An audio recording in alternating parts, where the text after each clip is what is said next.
겨울비가 그친 뒤 영하권 추위가 다시 찾아왔습니다. 현재 수도권과 충북 지역의 초미세먼지 농도가 나쁨 수준을 보이고 있고 경기와 강원 영서, 세종과 충북은 종일 미세먼지가 짙게 나타나겠습니다. 트럼프 미국 대통령은 대국민 성명에서 이란과의 군사적 맞대결보다는 다른 방식의 해법을 밝혔습니다. 미군이 중동 석유를 더는 노리진 않겠지만 이란에 강력한 추가 경제 제재를 할 거라며 국제사회의 공동 대응을 촉구했습니다. 이란의 이라크 내 미군 기지 공격이 임박했다는 정보를 미국이 사전에 입수해 충분히 대비한 정황이 속속 드러나고 있습니다. 이란은 이라크에 공격 계획을 미리 알렸고 이라크는 이를 미국에 전달한 것으로 알려졌습니다. 추미애 법무부 장관 취임 이후 첫 검사장급 이상 검찰 고위간부 인사가 대규모로 단행됐습니다. 윤석열 검찰총장의 참모진은 대폭 물갈이 돼 지방으로 뿔뿔이 흩어지게 됐습니다.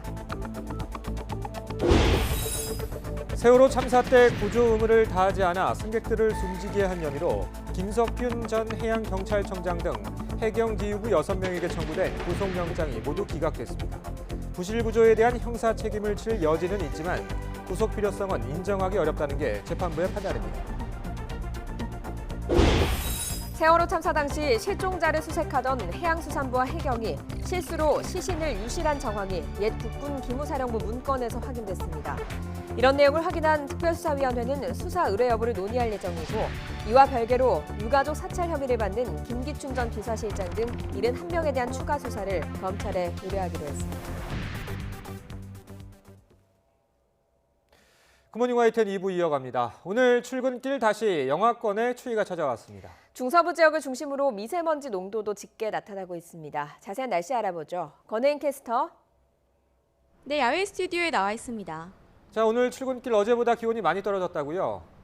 네, 겨울비가 지나고 하루 사이에 기온이 크게 떨어졌습니다. 오늘 나오실 때는 영하권의 추위에 대비해서 따뜻한 옷차림 하셔야겠습니다. 현재 서울 기온이 영하 2.3도까지 떨어지면서 어제보다 4도가량 낮습니다. 추위 속에 어제 내린 눈과 비가 그대로 얼어붙어서 도로가 빙판을 이룬 곳이 많습니다. 출근길 교통안전에 유의하셔야겠습니다. 전일 유입된 중국발 스모그와 대기 정체 영향으로 현재 수도권과 충북 지역의 초미세먼지 농도가 나쁨 수준 보이고 있습니다. 오후에도 경기와 강원 영서, 세종과 충북 지역은 종일 미세먼지 농도가 짙게 나타나겠습니다. 현재 기온은 서울이 영하 2.3도, 대전은 0.2도, 광주 2.9도, 대구 1.7도, 부산은 2.5도로 어제보다 3에서 7도가량 낮습니다. 낮 동안 내륙은 대체로 맑겠지만 강원 북부 동해안 지역에는 비나 눈이 조금 내리겠습니다. 낮 기온은 서울이 3도, 대전 6도, 광주 7도, 부산은 10도로 어제보다 조금 낮겠습니다. 당분간 내륙은 눈이나 비 소식 없겠고요. 한파 수준의 심한 추위도 없겠습니다. 현재 동해상과 제주 남쪽 해상에는 풍랑주의보가 발효 중입니다. 오늘까지 강한 바람과 함께 파고가 최고 4m까지 높게 일 것으로 보이니까요. 항해나 조업하는 선박은 각별히 주의하셔야겠습니다. 지금까지 상암동 야외 스튜디오에서 YTN 권혜인입니다. 이틀째 이어진 정세균 국무총리 후보자 인사청문회에서 정 후보자의 국정 철학을 비롯해 택지개발 사업 개입 의혹을 둘러싼 질의가 이어졌습니다. 청문회 이후에는 인사청문 경과 보고서 채택을 두고 팽팽한 기싸움이 예상되는데요. 민주당은 오늘 13일 본회의에서는 표결에 붙인다는 방침입니다. 나연수 기자가 보도합니다. 지금 문재인 대통령이 아주 잘하고 있습니까?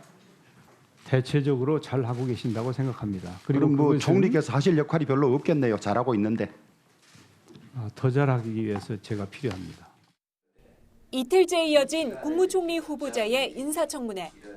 한국당은 전날 상권분립 훼손 지적에 이어 동탄 택지개발 사업 개입 의혹을 집중적으로 부각했습니다. 측근이 경기도 화성도시공사로부터 특혜성 택지 공급을 받는 과정에 정 후보자가 관여한 것 아니냐는 겁니다.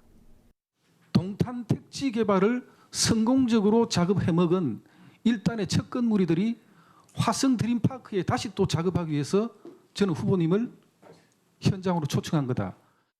정 후보자는 기가 막히다며 발끈했습니다. 여당도 박근혜 정부에서 이뤄진 택지 개발 사업에 당시 야당 의원의 외압이 가능하겠냐며 엄호에 나섰습니다. 기본적인 사실 확인조차 거치지 않은 한국당의 무차별 공세라는 겁니다. 참 기가 막힙니다. 이렇게 귀한 시간을 여러 번 유감의 표시를 하려고 나왔는데 그럴 마음이 싹 없어집니다.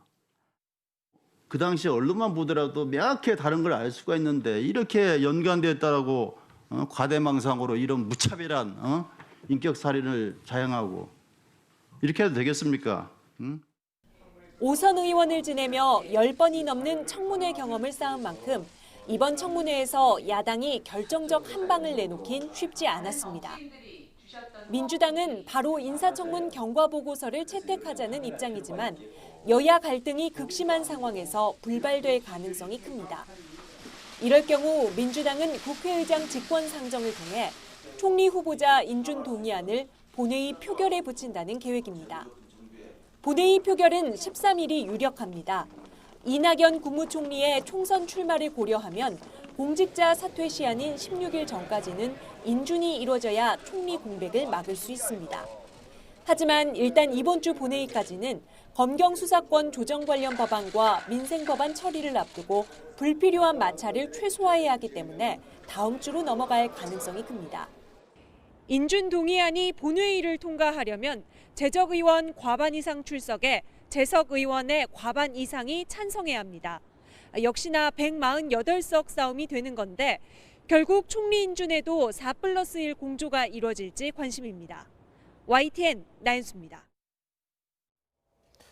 여야가 오늘 오후 2시 국회 본회의를 열어 자유한국당이 무제한 토론을 처리하기로 한 청년기본법 등 비쟁점 민생 법안 170여 개를 처리합니다. 여야 4+1 협의체가 추진하는 검경 수사권 조정안 중 형사소송법이 상정될 전망인 가운데 한국당은 무제한 토론을 포함한 총력 저지 방침을 밝히고 있습니다. 이와 함께 여야는 오늘 오전 법제사법위원회를 열어서 법사위에 계류 중인 이른바 연금 3법 등 시급한 민생 법안 처리도 시도합니다. 자유한국당과 새로운 보수당 사이 보수 통합 문제가 삐걱조짐을 보이고 있습니다. 새 보수당의 유이동 원내대표가 취임 인사를 위해서 한국당 심재철 원내대표를 만났는데요. 온도차가 그대로 드러났습니다. 직접 들어보시죠. 보수의 큰 가치들을 실현하기 위해서 서로 힘 합쳐가지고 문재인 정권의 지금 잘못된 형태를 끝낼 수 있도록 같이 힘을 합쳐서 열심히 했으면 좋겠습니다. 저희가 생각하는 올바른 방향에 대해서 그 목적을 달성하기 위해서 언제든지 저희는 그 신재철 대표님을 비롯한 자유한국당 구성원 여러분들과 함께 힘을 합칠 준비가 되어 있다는 말씀을 드리고요. 다만 그것은 우리 모두가 편안하고 우리 모두가 승복할 수 있는 그런 합리적이고 개혁적인 보수 가치를 우선으로 둘 때 가능할 거라고 생각하고. 추미애 법무부 장관이 취임 이후 처음으로 검찰 고위 간부 인사를 단행했습니다. 윤석열 검찰총장을 보좌한 참모진 대부분이 교체됐습니다. 전준형 기자의 보도입니다. 추미애 법무부 장관이 검사장급 이상 검찰 고위 간부들을 대거 교체하는 검찰 인사를 단행했습니다. 취임 이후 닷새 만에 이루어진 첫 인사는 예상보다 규모가 컸습니다. 승진 10명을 포함해 검사장급 이상 간부 32명이 대상으로 윤석열 총장의 대검 참모진들이 대부분 물갈이 됐습니다. 우선 전국 최대 규모 검찰청인 서울중앙지검 수장으로는 윤석열 검찰총장의 동기이자 문재인 대통령의 경희대 동문인 이성윤 법무부 검찰국장이 임명됐습니다. 윤 총장을 보좌하는 대검 차장검사는 같은 기수인 구본선 의정부지검장이 고검장으로 승진해 맡게 됐습니다. 감찰 무마 의혹 수사를 지휘하는 대검찰청 반부패 강력부장에는 추 장관 인사청문 준비단 대변인을 맡았던 심재철 서울 남부지검 1차장이 임명됐고, 울산 선거 개입 의혹 수사를 지휘하는 대검 공공수사부장은 배용원 수원지검 1차장이 뒤를 잇게 됐습니다. 검찰 인사와 예산을 총괄하는 법무부 검찰국장은 조남관 서울 동부지검장, 법무부 기획조정실장은 심우정 서울고검 차장이 각각 임명됐습니다. 반면 이른바 윤석열 사단으로 불린 대검 참모진은 좌천성 인사로 뿔뿔이 흩어졌습니다. 조국 일가 수사 등을 이끌었던 한동훈 반부패 강력부장은 부산고검 차장으로, 울산시장 선거 개입 의혹 수사를 지휘해온 박찬호 공공수사부장은 제주지검장으로 전보됐습니다. 배성범 서울중앙지검장은 고검장으로 승진해 법무연수원장으로 자리를 옮기게 됐습니다. 윤 총장과 가장 가까운 사이로 알려진 윤대진 수원지검장은 사법연수원 부원장으로 이동했습니다. 법무부는 이번 인사에서 형사, 공판 등 민생과 직결된 업무에 전념해온 검사들을 우대했고 특정 인맥이나 출신, 기수에 편중되지 않도록 했다고 자평했습니다. YTN 전준영입니다. 추미애 법무부 장관이 단행한 검찰 고위 간부 인사와 관련해 청와대는 인사권은 대통령에게 있다는 점을 강조했습니다. 추 장관은 어제 오후 5시쯤 청와대에서 검찰 고위 간부 인사안에 대한 문재인 대통령의 재가를 받은 것으로 확인됐습니다. 청와대 관계자는 인사에 대한 의견을 보내달라는 법무부 요청에 검찰이 응하지 않은 것으로 알고 있다며 법무부 장관은 인사를 할 때 검찰총장의 의견을 듣는 것이지 인사안을 먼저 보여주고 총장의 동의를 구할 필요는 없다고 설명했습니다. 법무부가 삼성전자 법무팀 변호사를 지낸 전직 검사를 검사장급으로 재임용하는 방안을 추진했지만 검찰 인사위원회 반대로 무산됐습니다. 어제 검찰 인사위원회에서 인사 초안에 삼성전자 법무팀 변호사를 지낸 류혁 전 통영지청장을 재임용하는 방안이 포함돼 논의됐지만 부결됐습니다. 인사위원들은 검찰총장 의견을 듣지 않고 검찰 인사위가 개최돼 절차상 문제가 있다며 류 전 지청장 재임용 방안은 부결하고 총장 의견을 먼저 수렴하라는 권고안을 채택했습니다. 자신이 성추행한 서지현 검사에게 인사보복을 한 혐의로 재판이 넘겨져 항소심에서 징역 2년의 실형을 선고받았던 안태근 전 검사장에 대한 대법원 선고가 오늘 내려집니다. 안 전 검사장은 법무부 감찰국장이었던 2015년 8월 과거 자신이 성추행한 서 검사가 수원지검 여주지청에서 창원지검 통영지청으로 발령되는 과정에 부당하게 개입한 혐의로 재판에 넘겼습니다.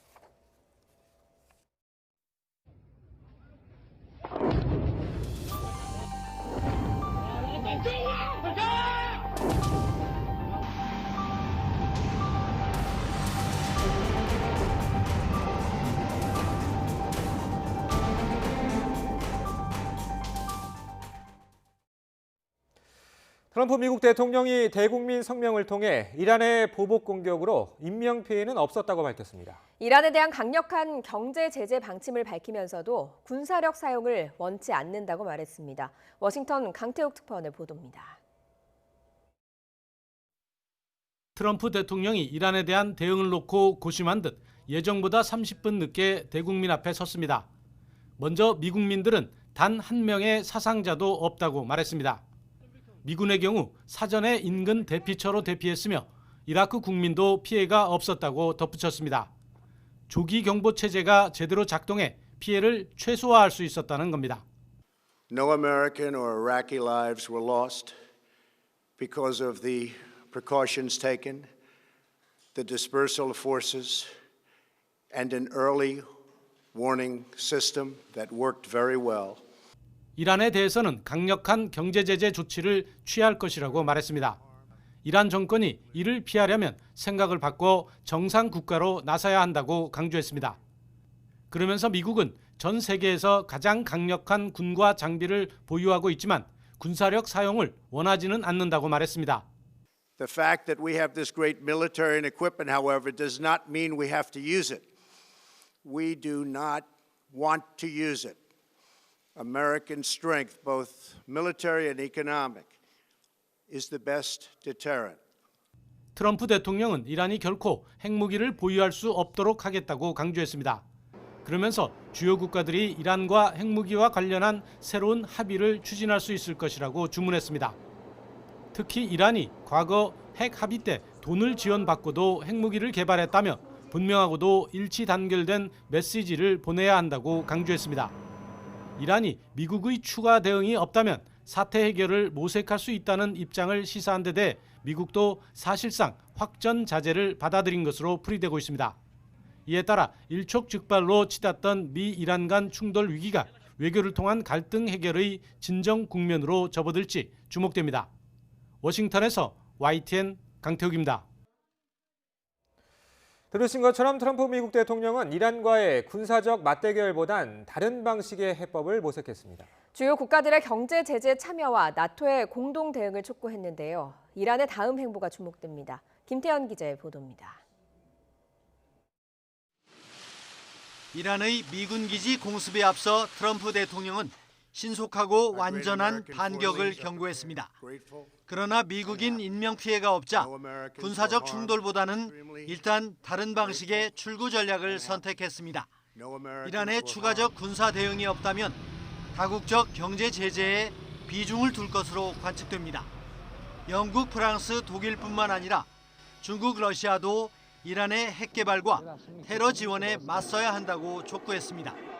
또 나토의 공동 대응을 주문하며 미국은 더 이상 중동의 석유를 노리지 않을 것이라고 강조했습니다. We are now the number one producer of oil and natural gas anywhere in the world. We are independent and we do not need Middle East oil. 트럼프 대통령은 알-바그다디 제거를 언급하며 이란에게도 좋은 일이라고 말했습니다. 사실 솔레이마니 사령관은 IS와 대립하는 과정에서 미국과 협력하기도 했습니다. 그러나 미국의 뜻대로 갈등이 봉합될지는 미지수입니다. 이란의 하메네이 최고 지도자는 미국의 뺨을 한 대 때린 정도라고 말했고 로하니 대통령도 미국의 다리가 잘릴 것이라고 경고한 바 있습니다. 이라크에서 미군의 축출을 원하는 이란이 정말 비례적 대응을 이 정도로 끝낼 것인지 향후 행보가 주목됩니다. YTN 김태현입니다. 트럼프 미국 대통령이 이란의 보복 공격 후 미국 측 사망자가 발생하지 않았다는 보고를 받고 이를 이란과의 협상 개시 기회로 판단했다고 공화당 소속인 제임스 이노프 상원 군사위원장이 밝혔습니다. 미국 정치 전문 매체 더힐에 따르면 이노프 상원 군사위원장은 이란이 이라크 내 미군 주둔기지 2곳을 겨냥해서 미사일 공격을 단행한 뒤 몇 시간이 지나지 않은 미국 동부 시간 7일 밤 9시쯤 트럼프 대통령과 통화를 했습니다. 이노프 위원장은 트럼프 대통령은 그 시간에 미국인 아무도 목숨을 잃지 않았다는데 좋은 느낌을 가졌다. 트럼프 대통령은 그것이 협상의 문을 열어준다고 강력히 믿는다고 전했습니다. 이런 가운데 미국이 이란의 보복 공격이 임박했다는 구체적인 정보를 입수해서 충분히 대비했던 정황이 속속 드러나고 있습니다. 특히 이란은 이라크에 미군 기지 공격을 사전에 알렸고 이라크는 이 내용을 미국에 전달한 것으로 알려졌습니다. 보도에 김상우 기자입니다. 작전명 순교자 솔레이마니, 미사일 강국인 이란은 당한 만큼 그대로 되돌려주겠다는 원칙에 따라 이라크 내 미군 기지 2곳에 15발의 미사일을 쐈습니다. 공격 후 이란은 미군 80명을 살해하는 등 큰 피해를 입혔다고 주장했고 미국은 이를 정면 부인했습니다. 트럼프 대통령은 대국민 연설에서 한 명의 사상자도 없었다고 확인했습니다. 극과 극의 이런 인명피해 차이와 관련해서 미국이 사전에 이란의 공격을 알고 충분히 대비하고 있었다는 정황이 속속 드러나고 있습니다. 이라크 총리실은 이란이 이라크 주둔 미군 기지를 공격하기 직전 아델 압둘 마흐디 총리에게 계획을 알렸다고 AFP 통신이 보도했습니다. 공격 계획을 통보받은 것은 0시를 조금 넘은 시각으로 미사일 실제 발사와는 1시간 정도 차이가 납니다. 이로 인해 미군이 대피소로 이동하는 등 피해 대비책을 마련한 시간을 충분히 가졌다는 것입니다. 미 CNN 방송도 이라크가 이란 관리들로부터 정보를 넘겨받은 뒤 미국 측에 어느 기지가 공격당할지 사전 경고를 줬다고 보도했습니다. 이란이 간접적으로 미국에 전달한 셈입니다. 이와 관련해서 미 MBC 방송은 이란의 공격은 매우 정교한 수위 조절을 통해 확전을 경계하고 출구를 신경 쓴 듯하다고 분석했습니다. 이란이 미국과의 전쟁이 본격화될 것을 우려해서 미국을 크게 자극하지 않으려고 나름대로 신경 썼다는 것입니다. YTN 김상호입니다. 미국과 이란이 최근 스위스 외교 채널을 통해 메시지를 주고받아왔다고 CNN이 전했습니다. 어느 쪽에서 메시지 교환을 시작했는지, 얼마나 최근의 일인지, 대화가 계속 진행 중인지는 상세히 파악되지 않고 있지만 미국과 이란 간 스위스 채널의 이용은 현 상황에서 주목해 볼 만하다고 소식통은 전했습니다. 스위스 외교부도 성명에서 미국과 이란 간 스위스 외교 채널이 계속 운영될 것이라면서 이 채널로 몇몇 메시지가 전송됐음을 확인했다고 CNN은 전했습니다. 이란이 이라크 주둔 미군 기지에 보복 공격을 한 지 하루가 채 지나지 않아 이라크 바그다드 대사관 밀집 지역이 로켓 공격을 받았습니다. 로이터 통신에 따르면 현지 시각 8일 밤 이라크 수도 바그다드 그린존에 카투사 로켓 2발이 떨어졌다고 이라크군이 밝혔습니다. AFP 통신도 그린존이 로켓 공격을 받았다고 복수의 안보 소식통을 인용해 보도했습니다. 그린존은 바그다드에서 미국 대사관 등 각국 공관이 밀집한 곳으로 고도의 보안 지역입니다. 국회 외교통일위원회는 오늘 전체 회의를 열고 강경화 외교부 장관을 상대로 긴박하게 돌아가는 중동 정세와 관련한 긴급 현안 보고를 받을 예정입니다.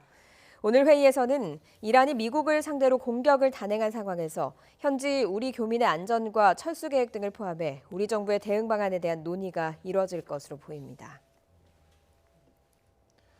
이란의 보복 공격으로 국제 유가가 출렁거리자 우리 정부는 긴급 회의를 열고 석유, 가스 수급 상황을 점검했습니다. 정유와 화학업계는 물론 이라크에 나가 있는 우리 건설사들도 반짝 긴장하는 분위기입니다. 백종규 기자가 취재했습니다.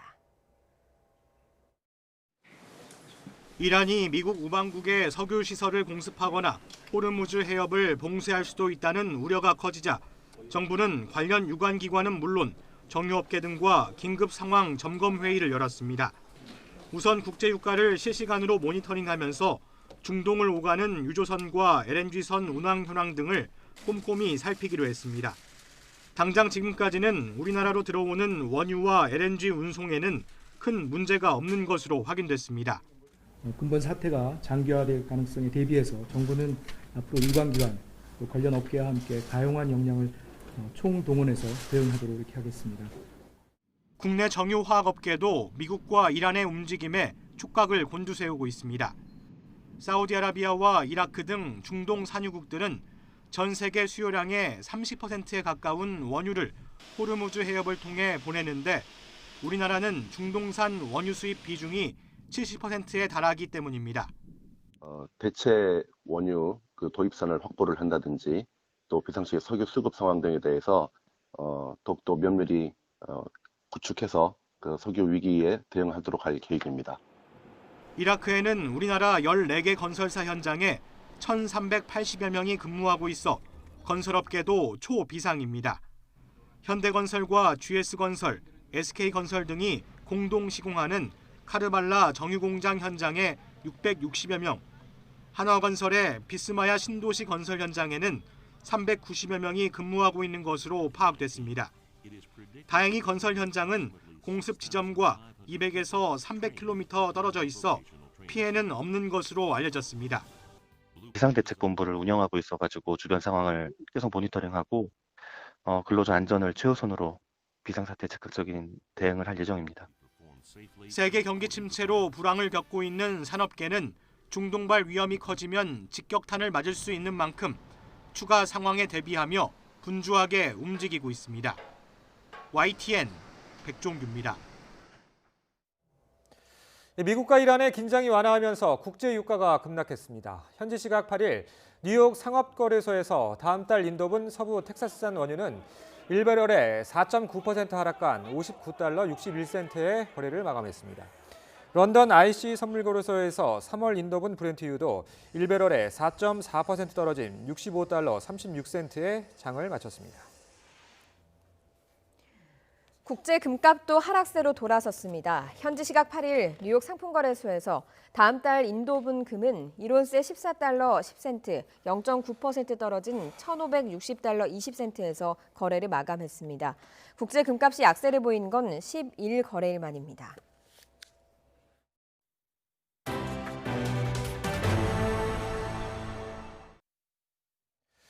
세월호 참사 당시 구조 의무를 다하지 않아 승객들을 숨지게 한 혐의를 받고 있는 김석균 전 해양경찰청장을 비롯한 해경지휘부 6명의 구속영장이 법원에서 모두 기각됐습니다.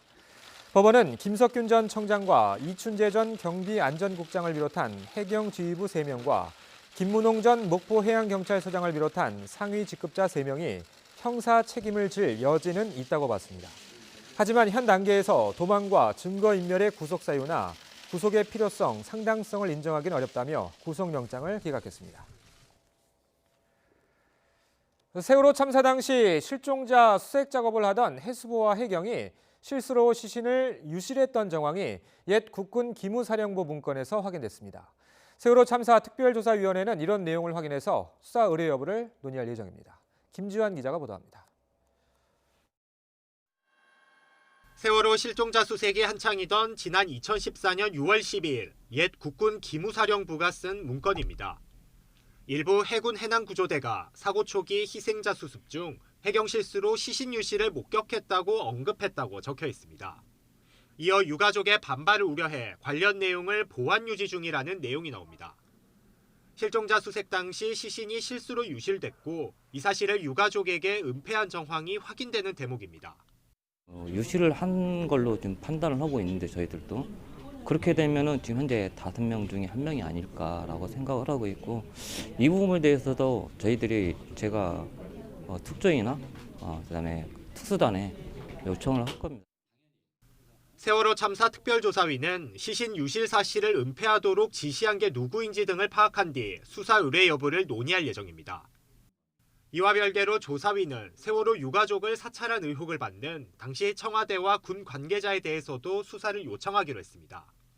수사 의뢰할 사람은 김기춘 당시 청와대 비서실장을 비롯해 김장수, 김관진 전 국가안보실장 등 청와대와 국방부의 고위직 5명, 기무사 현장 활동관 66명 등입니다. 청와대 비서실장 등은 2014년 4월 18일 경서부터 9월 3일경까지 35회의 대면 보고를 받았습니다. 지속적으로 기무사가 불법적으로 수집한 정보를 보고받고 조사위는 이들이 사찰 내용을 언론 대응에도 활용한 것으로 드러났다며 직접 사찰을 지시했을 가능성을 제기했습니다. 청와대 관계자 등에 대한 수사가 이뤄지지 않아 유가족 피해 사실도 제대로 드러나지 않았다며 엄정한 수사를 촉구했습니다. YTN 김지환입니다. 광주광역시 민간공원 특례사업 비리 의혹과 관련해 행정부시장과 감사위원장 등이 줄줄이 재판에 넘겨졌습니다. 이용섭 시장 동생도 편의 제공을 대가로 건설사에 130억 원대 철강을 납품한 것으로 드러났습니다. 나연호 기자가 취재했습니다. 민간공원 특례 사업이 이루어지는 광주중앙공원. 광주광역시는 이 사업 1순위로 선정된 2개 업체를 밀어내고 다른 업체를 우선 협상 대상자로 선정했습니다. 광주시는 최초의 잘못된 심사 결과를 바로잡으려고 최선을 다했습니다. 법원에서 충분히 소명하겠습니다. 검찰 수사 결과 우선 협상 대상자를 바꾸게 된 광주시 특정감사가 부당하게 이루어진 것으로 나타났습니다. 애초 1순위 업체를 표적으로 삼아서 잘못을 과도하게 지적하면서도 특혜 업체는 명백한 감점 사항이 나왔어도 눈 감아준 겁니다. 바로 옆 지구 1순위 우선 협상 대상자인 광주도시공사를 압박한 사실도 확인됐습니다. 이 과정에서도 특정 감사를 운운하며 악용한 것으로 조사됐습니다. 이용섭 광주광역시장 동생도 비리에 직접 연루된 것으로 드러났습니다. 철강 유통업을 하는 이 시장 동생이 광주시로부터 편의를 받게 해주겠다며 특혜 건설사와 납품 계약을 맺은 겁니다. 계약 당시 이용섭 시장은 일자리위원회 부위원장으로 각종 여론조사에서 광주시장 후보 지지도 1위를 달리고 있었습니다. 광주시와의 관계에서 편의를 제공받을 수 있도록 이용섭에게 알선해 주겠다는 명목으로 133억 원 상당의 철근 납품 기회를 부여받는 등 검찰은 광주 민간공원 특례 사업 수사를 마무리하고 행정부시장과 이용섭 시장 동생 등 4명을 추가로 기소했습니다. 이로써 구속 상태로 재판에 넘겨진 전 광주시 담당 국장 등 광주 민간공원 비리로 기소된 사람은 모두 5명으로 늘었습니다. YTN 나연호입니다. 서울 강남에서 사이드 브레이크가 풀린 레커차가 편의점으로 돌진해서 1명이 다치는 사고가 났습니다. 밤사이 사건 사고 소식 한현희 기자가 종합했습니다. 레커차 뒷부분이 편의점에 박혔고 편의점 안팎으로 유리 조각이 흩어져 있습니다. 서울 강남에서 사이드 브레이크를 채우지 않은 레커차 한 대가 내리막길에서 미끄러지면서 사고가 난 겁니다. 쾅 하면서 엄청 뭐 지진 난 것처럼 소리가 들려가지고 뭐지? 봤는데 유리창이 위에 천장이 다 깨진 거예요. 그러고 나가보니까 이제 운전석 조수석 아무도 안 타 있고 아무도 없는 거예요, 그냥. 이 사고로 손님 한 명이 유리파편을 맞고 다쳐 병원으로 옮겨졌습니다. 사거리 한가운데 앞부분이 찌그러진 화물차와 버스가 서 있습니다. 어제 저녁 7시 40분쯤 경기 용인시 죽전교차로에서 화물차와 시내버스가 부딪히는 사고가 난 겁니다. 이 사고로 버스에 타고 있던 승객 8명 가운데 3명이 다쳐 병원으로 옮겨졌습니다. 경찰은 신호위반으로 사고가 난 것으로 보고 정확한 경위를 조사하고 있습니다. 경기도 양주시에 있는 책 보관 창고에서 불이 났습니다. 보관하던 책이 많아 진화에 어려움을 겪으면서 3시간 만에야 불을 껐습니다. 인명피해는 없었지만 창고 3동 가운데 한 동이 완전히 탔습니다. 서울 당산역 부근을 달리던 버스에서도 불이 났습니다. 승객 4명이 모두 대피해 다친 사람은 없었습니다. YTN 한현입니다. 어제는 또 예기치 않았던 소형 태풍급 강풍이 전국 곳곳을 덮치면서 피해가 잇따르기도 했습니다. 김종호 기자가 정리했습니다. 부산항대교 근처 해상에 454톤급 유조선이 멈춰 있습니다. 초속 10m가 넘는 강풍에 떠밀려 암초에 걸린 겁니다. 기름을 싣고 있는 배라 출동한 해경은 바닷속에 들어가 바닥까지 확인했는데 다행히 구멍이 나거나 찢어진 곳은 없었습니다. 해상에 이런 유출이라든지 그런 게 전혀 없어서 네. 안 찢었을 거라고 판단했는데 들어가서 확인해 보니까 그런 상황은 전혀 보이지 않았고요. 밤사이 부산항에서는 강풍으로 중소형 선박이 표류한다는 신고도 잇따랐습니다. 아파트 차량 통로 위 천장 마감재가 찢어졌습니다. 통로를 돌풍이 쓸고 지나간 겁니다. 높이 2m, 길이 15m짜리 담장이 있던 곳입니다. 강풍에 4m가량 담장이 무너지면서 추가 붕괴 우려 때문에 나머지 부분도 모두 철거했습니다. 순간 최대 풍속 초속 28.9m 바람이 관측된 부산에서는 밤사이 피해나 피해가 생길 것 같다는 신고 50여 건이 112와 119로 접수됐습니다. 대전에서는 빌라 외벽이 강풍에 떨어지면서 주차 차량 한 대가 부서졌고 대구에서는 공사장 가림벽이 20도가량 기울어 전신주와 전선을 덮쳤습니다. 안전 펠스가 완전 막 비워져 가지고 그 인근에 사람이 막 급히 차를 빼내다가 막 호밀백산했죠. 겨울철에 좀처럼 볼 수 없었던 소형 태풍급 강풍은 뜨겁고 강한 남서 기류와 북동쪽에서 내려온 차가운 시베리아 고기압이 만나면서 생겼습니다. 그쪽에서 만나다 보니까 이 두 공기의 온도 차가 굉장히 컸고 크다 보니까 기압 정도가 강해지면서 강한 강풍이 불고 많은 눈비가 내리게 된 겁니다. 곳곳에서 피해가 잇따랐지만 다행히 큰 인명피해로 번지지는 않았습니다. YTN 김종호입니다. 주인을 잃은 강아지를 잔인하게 살해한 남성에게 징역 1년 6개월이라는 중형이 구형됐습니다. 동물보호법 위반으론 이례적으로 구속된 데다 구형량도 무거워서 동물 학대 엄벌을 바라는 사회적 분위기가 반영된 것으로 분석됩니다. 송재은 기자입니다. 8년 동안 주인과 살던 반려견 토순이는 지난해 10월 예상치 못한 일로 죽었습니다. 산책 중 주인을 잃고 헤매다가 길에서 마주친 남성에게 별다른 이유도 없이 잔혹하게 살해된 겁니다. 사건을 계기로 청와대 국민청원 게시판에선 11만 명이 함께 동물보호법 강화를 요구했습니다. 엄한 처벌을 바라는 여론이 반영된 듯 범인으로 붙잡힌 28살 정모 씨는 동물학대 혐의로는 이례적으로 구속됐습니다. 검찰도 정 씨가 단순히 화가 난다는 이유로 생명을 무참히 짓밟았다며 징역 1년 6개월을 구형했습니다. 동물을 학대해도 이제까지는 대부분 벌금형을 받거나 집행유예에 그쳤던 걸 고려하면 무거운 형량입니다. 전례에 비추어 볼 때 동물보호법 위반 사례로서는 이례적으로 높은 구형량이었다고 생각됩니다. 사회적 관심과 동물 보호의 필요성을 검찰이 깊이 고려한 것으로 생각됩니다. 지난해 징역형이 내려진 이른바 경의선 숲길 고양이 살해 사건을 계기로 소극적으로 처벌하는 관행이 조금씩 깨지고 있다는 겁니다. 동물보호단체들은 이 같은 변화 움직임을 반기고 있습니다. 동물보호법이 재구시를 하기 시작하는 신호탄이라고 생각을 하고요. 이렇게 징역형들이 계속 나와주고 구속이 된다는 거는 이제서야 그 동물의 생명권에 대해서 우리 사회가 눈을 뜨고 이런 법률적으로 실행을 하기 시작했다. 동물학대 범죄에 대한 엄벌을 요구하는 목소리가 커지는 가운데 법원이 이번 사건에 대해 어떤 선고를 할지 주목됩니다. YTN 송재인입니다. 새해 들어 우리 정부가 남북관계 개선을 위한 메시지를 다각도로 제시하고 있지만 북측은 별다른 반응을 보이지 않고 있습니다. 북미 협상이 동력을 잃은 상황에서 우리 정부의 제안을 두고 북한이 어떤 세법을 가지고 있을지 주목됩니다. 황혜경 기자가 보도합니다.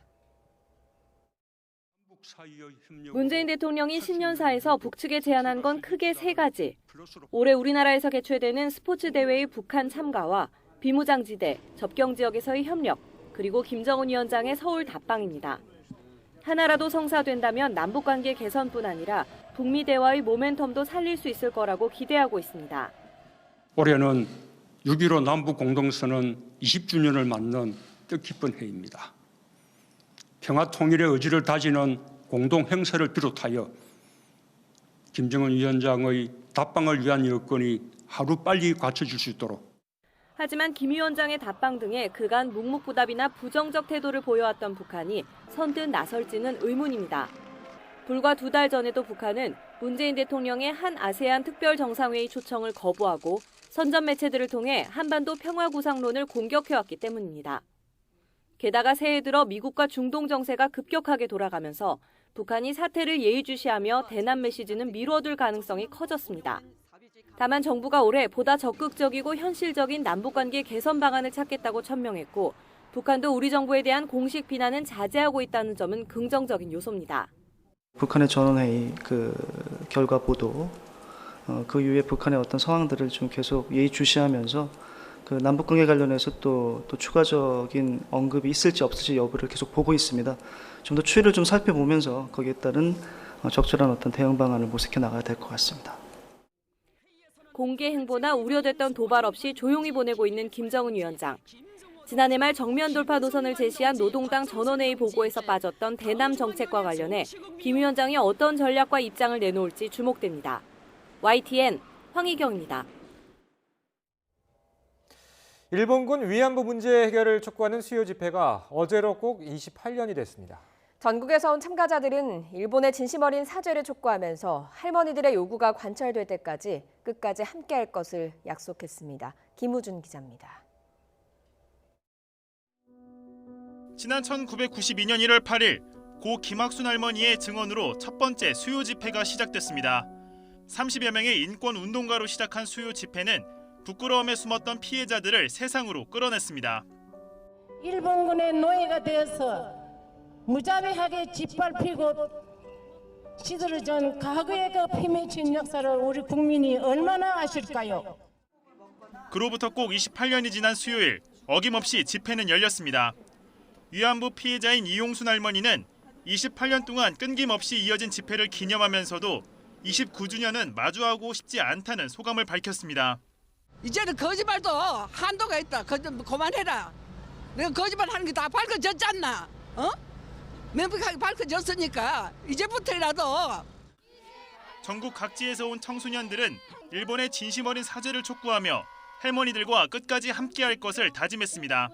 저는 느꼈습니다. 내가 기억을 하자. 그리고 우리가 기억을 해야만 한다. 제가 태어나기 전부터 벌써 했다는 게 진짜 놀랍고 이제 와서 너무 죄송하고요. 다음에도 꼭 참석하고 싶은 느낌이 들었어요. 멀리 떨어져 있지만 함께하겠다는 연대의 목소리는 세계 각국에서도 전해졌습니다. 독일과 호주, 중국의 여성 인권단체들은 공동 성명을 발표했고 미국과 일본 7개 도시에서는 28주년 항의 집회가 열렸습니다. 28년 동안 이어진 수요 집회는 평화와 통일, 인권을 외치며 다양한 세대가 함께하는 연대의 장으로 자리매김했습니다. 28년의 세월이 지나는 동안 할머니들의 빈자리는 늘어나 이제 정부에 등록된 일본군 위안부 피해 생존자는 20명뿐. 1421번의 집회를 이어온 이들이 원하는 건 일본의 진심 어린 사죄 그 한마디입니다. 일본 정부에 고하라. 이 늙은이들이 다 죽기 전에 하루빨리 사죄하라고 알겠는가 안 돼서. YTN 김우준입니다. 앞으로 몇 년 뒤면 빌딩 위로 날아가는 교통수단이 현실이 될 수도 있을 것 같습니다. 세계 신기술 경연장 CES 소식 연일 전해드리고 있는데요. 오늘은 모빌리티 산업의 미래를 라스베이거스에서 이지은 기자가 전해왔습니다.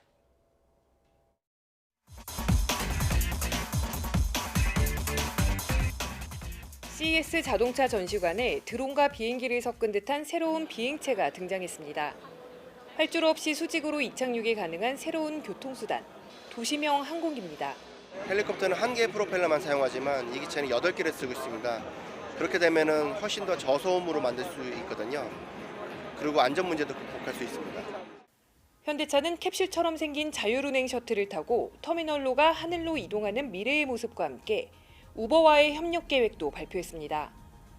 오는 2028년 상용화를 목표로 실물 크기 모형만 공개했지만 반응은 뜨거웠습니다. Oh, I think the SA1 is absolutely stunning. It's just a beautiful prototype and I'm super excited about the future. 미국의 헬리콥터 회사 벨이 지난해부터 내세운 플라잉 택시에도 많은 관심이 쏠렸습니다.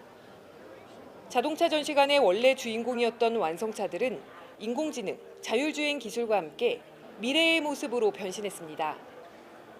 모빌리티 혁신 경쟁은 차량 내부로도 이어지고 있습니다. 머지않아 다가올 완전 자율주행 시대, 운전석이 완전히 사라질 미래의 자동차 안에서 우리는 어떻게 시간을 보내게 될까요? 넓어진 자동차는 이동수단을 넘어 가전들로 가득한 생활공간이 됐습니다. 냉장고에서 음료수를 꺼내면 자동으로 화면에 가격을 알려주기도 합니다. 집에서 TV를 보고 냉장고를 사용하고 여러 가지 스타일을 이용해서 차량 옷을 다렸듯이 이 차에서는 홈에서 했던 여러 가지 경험들을 차에서도 할 수 있도록. 이 밖에도 차량 안에서 즐기고 정보를 얻는 차량용 인포테인먼트와 미래 자동차 부품 개발 등 모빌리티 산업은 급속히 확장하는 추세입니다. 대표적 IT 기업 아마존과 퀄컴도 인공지능 비서 알렉사, 그리고 자율주행 플랫폼 기술과 함께 자동차 전시관에 등장하기도 했습니다. 4차 산업혁명 시대의 핵심 가운데 하나인 모빌리티를 선점하려는 글로벌 기업들의 경쟁이 세계의 한복판에서 뜨겁게 펼쳐지고 있습니다. 미국 라스베이거스에서 YTN 이진입니다. 전남 완도군이 미래성장 동력으로 추진하는 해양치유산업 메카 조성 사업이 올해부터 본격화합니다. 명사심리 해수욕장 일대에 해양치유센터와 해양바이오연구단지 등이 들어섭니다. 김범한 기자가 보도합니다. 우리나라에서 산소 음이온이 가장 많이 나오기로 이름난 해수욕장입니다. 밀려오는 파도에 모래가 우는 소리를 들으며 즐기는 해양치유 프로그램은 인기 만점입니다. 정말 오기를 잘했다고 생각합니다. 가정이 이게 건강하고 행복해야지 직장 생활도 즐겁고 또 내가 직장에서 모든 일을 할 수 있는 그 역량을 발휘할 수 있는 것 같아요. 완도군은 지난해 해양치유센터 건립비 320억 원과 해양치유 블루존 조성 사업비 182억 원을 확보했습니다. 오는 5월 해양치유센터 착공을 시작으로 해양치유공원과 전문병원, 해양바이오연구소 등이 속속 들어서게 됩니다. 완도에서는 지난 2014년 해주를 주제로 한 세계 첫 박람회가 시작됐습니다. 올해는 내년에 국제 행사로 열리는 해조리 박람회 준비도 본격화합니다. 완도 명사심리 해수욕장은 우리나라에서 처음으로 친환경 블루프래그 인증을 받음에 따라 해양관광 거점 도시 조성 사업도 추진됩니다. 다양한 해양 관광 자원을 보유한 만큼 문화와 관광, 해양 바이오헬스 산업을 묶어 해양 관광 거점 도시로 발돋움한다는 계획입니다.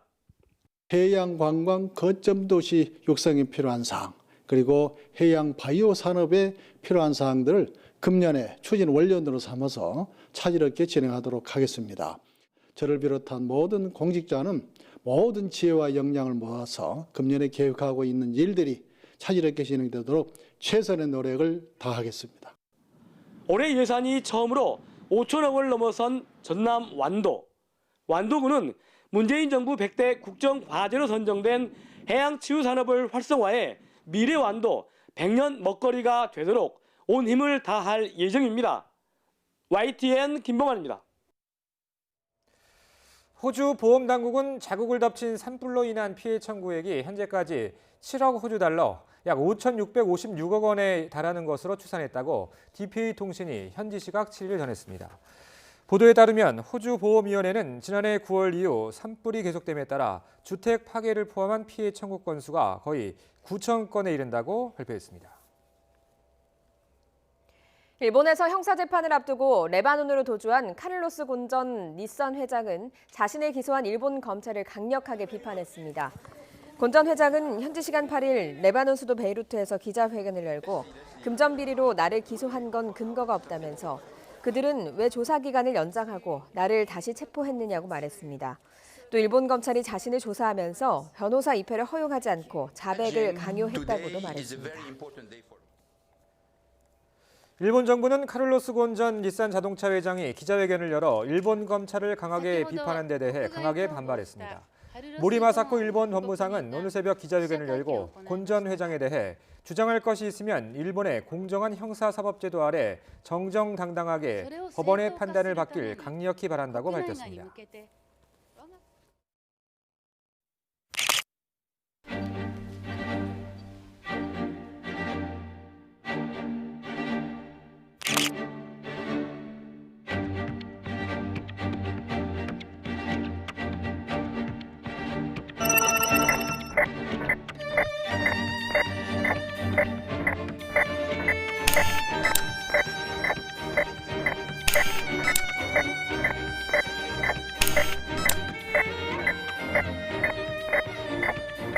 Three, two, one.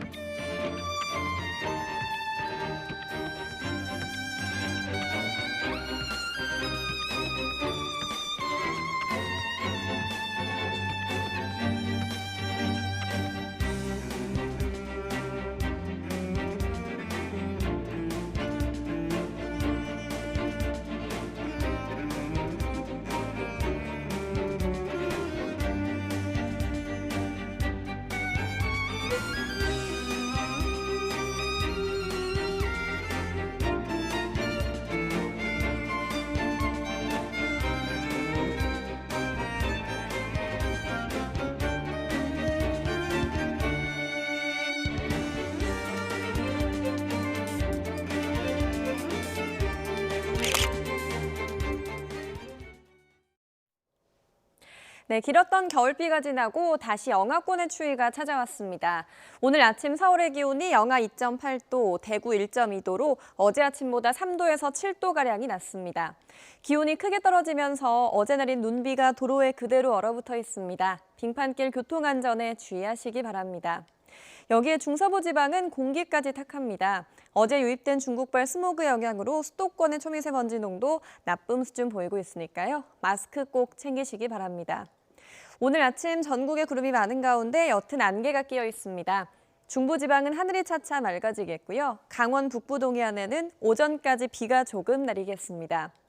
현재 기온 살펴보겠습니다. 서울 영하 2.8도, 춘천 영하 0.5도, 안동 영하 1.5도로 중북부 지역은 영하권 추위를 보이고 있는데요.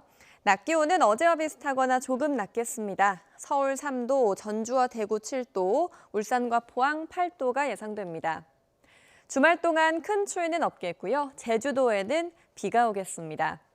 날씨 정보였습니다. 목요일 굿모닝 화이트는 여기서 마치겠습니다. 내일 아침도 부지런히 준비하겠습니다. 고맙습니다.